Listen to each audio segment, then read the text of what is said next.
boy, oh boy, are you guys going to crucify me in those comments. Because Harry Potter is not J.K. Rowling's best work. Now, of course, this is just my opinion, so before you guys freak out too much, just realize that I do love Harry Potter, and I do read the books, and I enjoy the movies. But before we get into all that, I'd like to take a moment to thank you for tuning into my station, because there's tons of book review channels on YouTube. For some reason, you guys chose to click on this one, and I appreciate the hell out of it. So I love you guys, and please keep an eye out for our sponsors, Burning Bush. If you're a medical-made marijuana card holder, please check out burningbush207.com, and they will service your caregiving needs. Remember, at Burning Bush, it's where love grows. Okay, so that was quick and easy. Back to the video, gang. Appreciate you sticking with me throughout those quick commercial comments. I loved Harry Potter. I thought it was great. I first discovered Harry Potter when I was living in Orlando, Florida, about 19 years ago, 20 years ago, something like that. My buddy and I, we decided to go to the local Barnes & Noble to, I don't know, buy something. I think he wanted to buy a Spanish book or something. He was trying to learn Spanish. And there was a huge crowd of people outside. I'd never heard of Harry Potter before. There was this cute young girl in line, and she had these strange glasses on, sort of like mine, but circular. She had the lightning bolt, and she had like a cape on, a wand. So like, what the hell's going on here? And she explained to us that there was all this excitement over the second installment of the Harry Potter series. So that was my first experience with it. Harry Potter's been in my life for half my existence. So pretty nostalgic for me. And I do appreciate the hell out of J.K. Rowling and what she did to gather interest amongst children in reading. But it wasn't until I picked up this book, The Casual Vacancy, that I really realized how incredibly talented this particular writer was. Now, I'm a literary fiction fan. That's my favorite genre. And fantasy fiction is my least favorite genre. So, of course, my opinion is incredibly biased as to why I prefer a novel like this one over the Harry Potter series. So that's why I'm pretty sure that you guys are all going to crucify me in the comment section. But let me at least give you a little brief if you haven't decided to pick this book up and you are a literary fan, and maybe you're turned off by J.K. Rowling, which, believe it or not, a lot of people are. I'm involved in many online writing communities, a lot of online reading communities, and there's just some people that flat out don't like her. Give The Casual Vacancy a shot. This right here was just, it's a masterpiece. I mean, humbly put, it's a masterpiece. I can see why she's so big. I just can't see why this book isn't right up there with the rest of hers. So, to give you a brief description of what it's about, I won't get too much into it because I don't want to give away a lot, but The Casual Vacancy, one of the guys on one of the town seats, he passed away suddenly. It happens right at the beginning of the book. So, around this guy, since he was one of the town officials, it's a very small town called Padford in the English countryside. So, we start getting to know all these other characters in subsequent chapters that are reacting to this gentleman's death. And it's adults, people that want to see, people that worked with him, the children of these families, the children's teachers of these families. There's a lot going on, a lot. And it all revolves around this one person's death. So there's a lot of drama. I mean, because that's one of the things I love the most about literary fiction is it revolves around the terminal disease of humanity. It just being born means you have far more drama and far more action and far more turmoil in your life than you will in just about almost all of these genre fiction books that you read out there. Literary fiction captures this.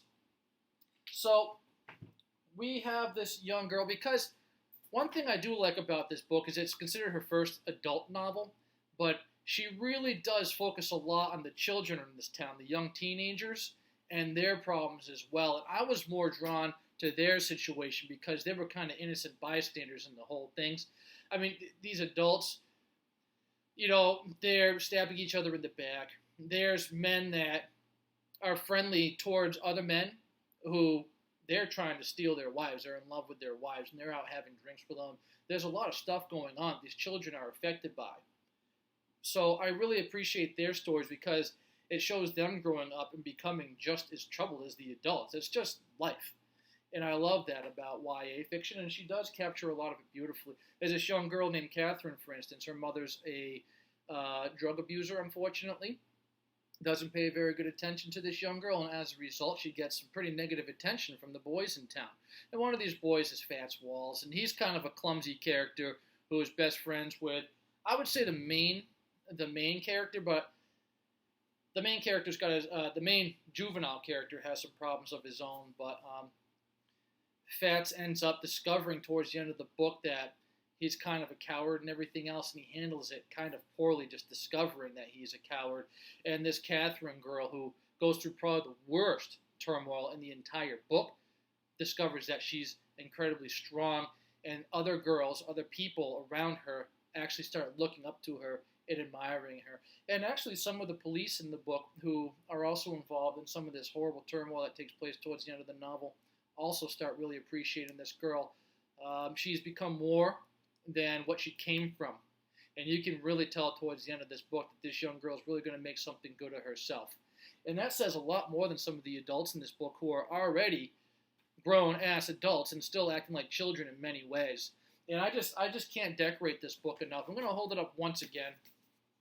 Now, normally I like to leave links to the books in the description below, but I'm not going to leave a link to this book, because you can find it anywhere books are sold, anywhere in the world. But it just paints a beautiful picture of this wonderful town.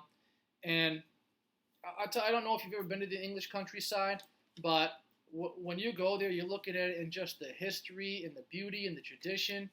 It's just hard to imagine that anything traumatic can go on in these places, but it does. It goes on everywhere, even in some of the most beautiful, little serene places in the world. She just captures it beautifully. So you can catch this book wherever books are sold. I strongly urge you to give it a try. Now, another thing that impresses the hell out of me is she's a fantasy writer. So like myself, I'm also a multi-genre writer. And just how obviously she did so well with Harry Potter. She's the biggest fantasy writer in history, as far as I know. I think she's beat out, Tolkien. I think she's beat out Lewis. She's just huge. Then when I picked this book up, I was blown away at her mastery of the literary genre. So doing a little bit of research, I ended up following her on Twitter. She's got 14 million followers. I'll tag her in this video. I'd be very lucky if someone with that kind of a following even acknowledges my existence. But I really like her. And upon following her, I discovered that she's also writing under the name Robert Galbraith.